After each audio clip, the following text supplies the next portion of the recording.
Labour's credibility took an awful blow. I got disillusioned because I think they went too far left. It was a long time ago I voted Labour. Labour's washed away in so many parts of the country the party used to call home. On the beach or in the ballroom.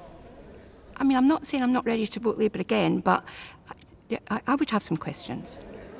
I last voted for Labour when Tony Blair was in power. Tony Blair came into power in 1997. I don't know anything about the Labour leader.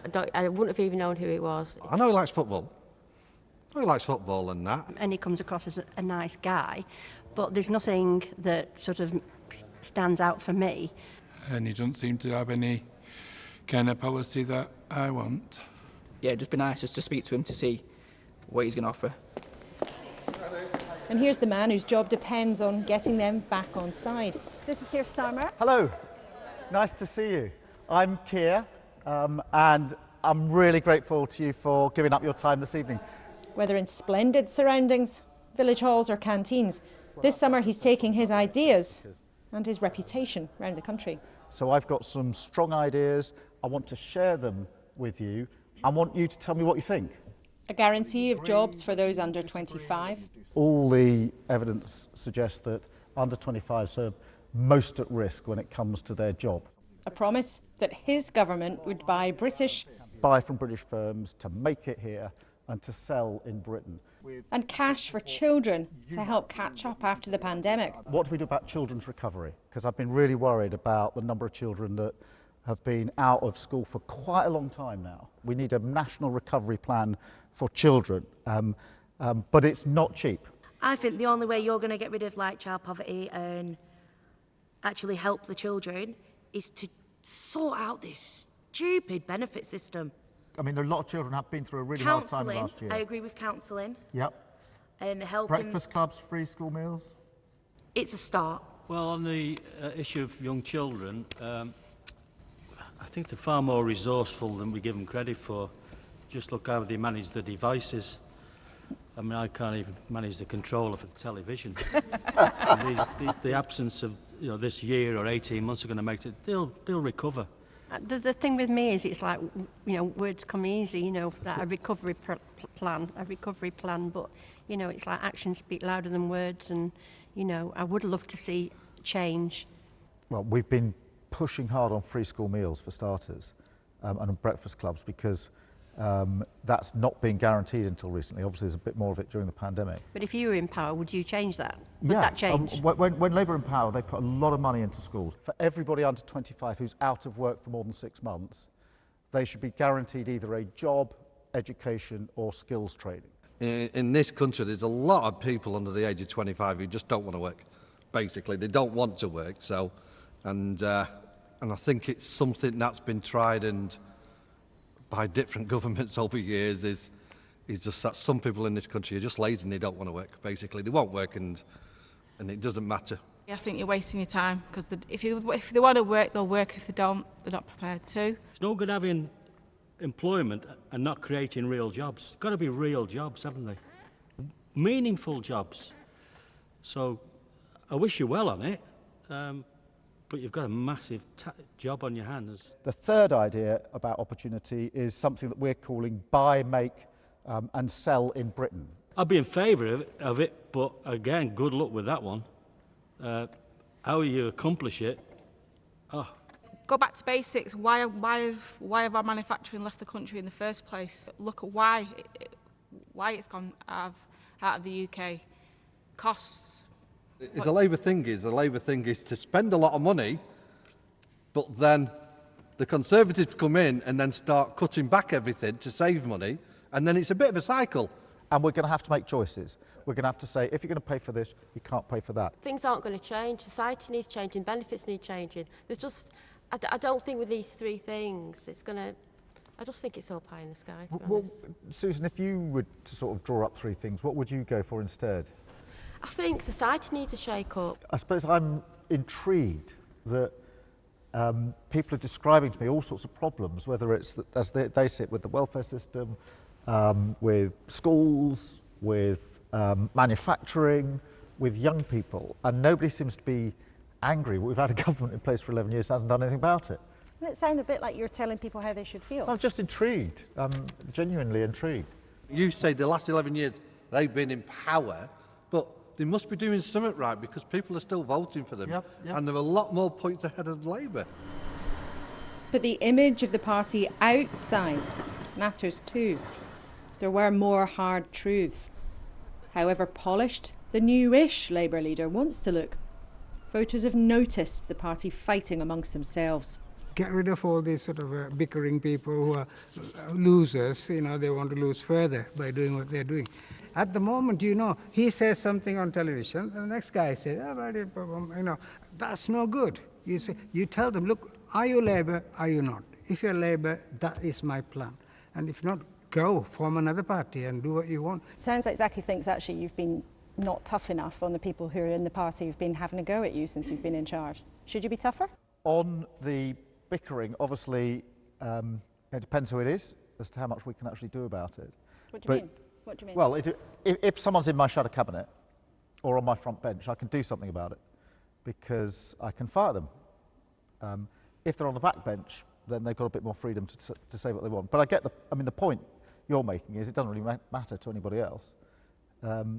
You want to hear one voice. The party needs to be more cohesive. It needs to sort of work together instead of, or like other people have said, the bickering. It needs to come together as a whole party. And there's still concern about the party's agony over anti-Semitism during Jeremy Corbyn's time in charge. One voter remembered a Jewish female, now former MP, needing personal protection. Good, decent, compassionate Labour people were having to have bodyguards, threatened by other factions of your party. That was exacerbating the whole thing for me, and it just, you're on kind of a death spiral. I think you're the only one who's maybe realistic to realise this, but maybe you're not. I don't know. You liked Jeremy Corbyn, didn't you? Absolutely, yeah. And then you didn't vote Labour last time. So is the kind of thing you're hearing tonight made you reconsider the party? Yeah, I mean, I think it's good what you're doing. I think there's a very mixed bag of people here. But it's all going to depend on your manifesto. You got building the trust. Hardest thing to gain, but quickest thing to lose. And that's what. And I honestly believe, for the Labour Party, it's a stigma of Jeremy Corbyn. He's still 18 months on, and it's still there. People think he's toxic. What do you say to that? I mean, you worked alongside Jeremy Corbyn for years. On Jeremy Corbyn, we got a verdict in 2019 on him, and that is why we then had a leadership contest, and why I know we have to change the Labour Party. What made you want to run for the Labour Party? Why did you want to become the Labour leader? Because I want to ensure we can be a brilliant country. We can be a fantastically brilliant country, and we're not. But these voters had long memories, mentions of feeling let down by Tony Blair. But some in the room did seem to be opening up to the party again. I would love to believe you, but I don't know yet whether I can believe you. So I'd have to take a risk, wouldn't I? That's what I'd have to do. I'd have to take a risk. And I'm up for taking a risk because I want to be Labour. In my heart of hearts, I want to be Labour. But, Catherine, what that means is that I and the Labour Party have to earn your vote. A peaceful evening outside, but inside the Labour leader had heard for more than an hour voters' doubts, fears even, and maybe their hopes of what Labour might look like. But how did he take it? It absolutely reinforced in me the sense that I thought I'd find, that people feel they haven't been heard. Sometimes going back many, many years. Really clear, though, from listening to voters tonight, that they don't trust the Labour Party. And they weren't quite convinced by your answers to that. I think there was a lack of trust in politics generally. The very clear message from these people here tonight was that they don't trust Labour. And you've been in charge for a year and a half now. So have you been continuing to let them down? I think they appreciated that I was having this conversation with them, listening to what they had to say. Trust has to be earned. My frustration is that, notwithstanding I've been Labour leader for over a year now, you know, the idea that the last year's been like any other year is completely wrong. As we come out of this panic, there's a real moment now of change. It's And not we all need about- to convince people about the change we need for the country. Well, how do you convince them? People were listening to the arguments. Have I persuaded them to begin to think about whether they might vote Labour again in the future? Now, I never expected in one evening or even in the time we're spending in Blackpool that is enough in itself. Of course it's not. But the question is, have some of them begun to think, I might just consider it again? People here tonight, though, you could see it in their faces. Some of them are still really angry about Jeremy Corbyn's leadership of the Labour Party. Now, you could convince them that you're really different by chucking him out. It's been months since you haven't made a decision on that. What are you going to do? And actually, the question of Jeremy Corbyn being in out of the party didn't actually arise. We were No, but talking about the ideas for the Jeremy Corbyn's future. leadership absolutely did arise. You could send a very clear message to those people here tonight by saying, you know what, Jeremy Corbyn is never coming back into the Labour Party. Now, you've had the opportunity to make that decision for several months now. Either let him back in, which some people on the left would like, or tell him that's it. Well, Laura, that is, as you very well know, a matter that's being dealt with by the Chief Whip. But this is not going to be solved. It's a question for the leadership of the Laura, party. I'm here to talk to people in Blackpool about the ideas about how we change coming out of this pandemic. We can't just, and it's wrong, just to reduce this to a ongoing debate about Jeremy Corbyn. And I'm asking you a pretty straightforward question, is he coming back in or not? Really, to turn this into an argument about Jeremy Corbyn is to do exactly what I want the Labour Party to stop doing. We have been looking internally. We need to turn ourselves inside out and be talking to and engaging with voters. And I could see tonight what people wanted to know was, that sounds good, it sounds like what I want to hear, but can you earn my trust over the next few months and years into the next general election in order to make me vote for you? And that is what I will do. I will sweat blood over those months and years to earn that respect. Do you feel in your heart you've got enough time to earn the trust that, you know, you obviously heard tonight a lot of people feel was broken? Yes, I do. And I think that coming into really clear focus as we come out of the pandemic will be this question about what does the future hold? Do we come out, dust ourselves off and go back and try to patch up what we had before, or do we go on to something which is better and which is different? 3 of the voters who came here tonight told us they hadn't heard of you before this evening. How does that make you feel? It makes me feel that I should do many more events like this. It makes me utterly frustrated that we've been acting in a pandemic. You know, it is extremely unusual for the Leader of the Opposition to come into being Leader of the Labour Party in a situation where you can't get out and about. And do you think any of the troubles that the party's had with progressing in the last year and a half, do you think any of that's down to you, mistakes that you've made? Well, Laura, I think that having lost 4 general elections in a row, having lost very badly in 2019, it was always going to take time.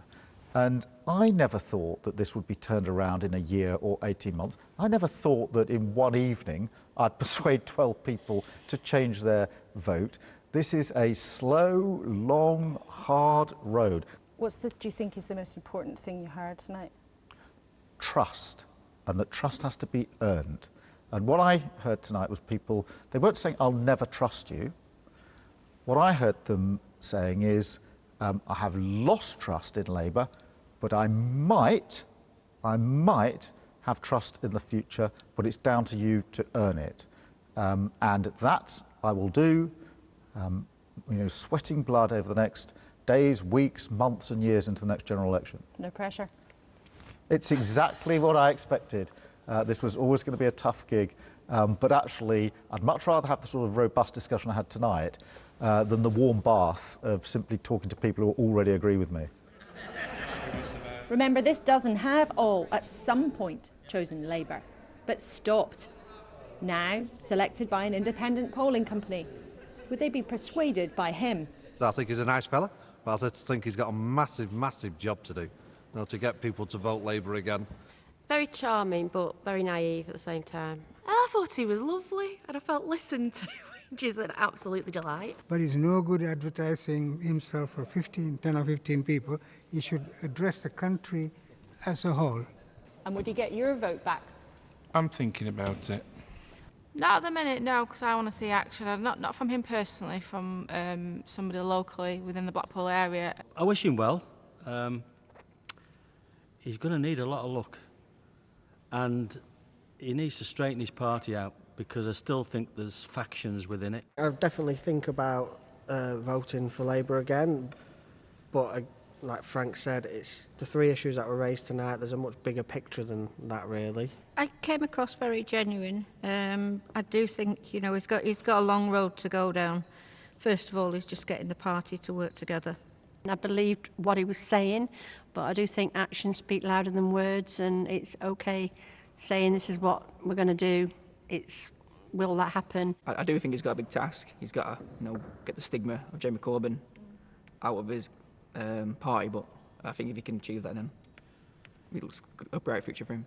I thought he was very good this evening. I was accusing him in my mind of not having any personality or not much charisma, and he did have both of those things, which was impressive. So, you know, I'm warmed and hopeful. He might have warmed them up, but politics is about cold, hard numbers. So in a distinctly non-scientific way, if you would have voted Labour at the beginning of tonight, put your hand up. If you feel now you would vote Labour, put your hand up. If you feel now that you might vote Labour, put your hand up. A start, perhaps, in one town, on one night, but a conversation that Labour wants and needs with the whole of the country.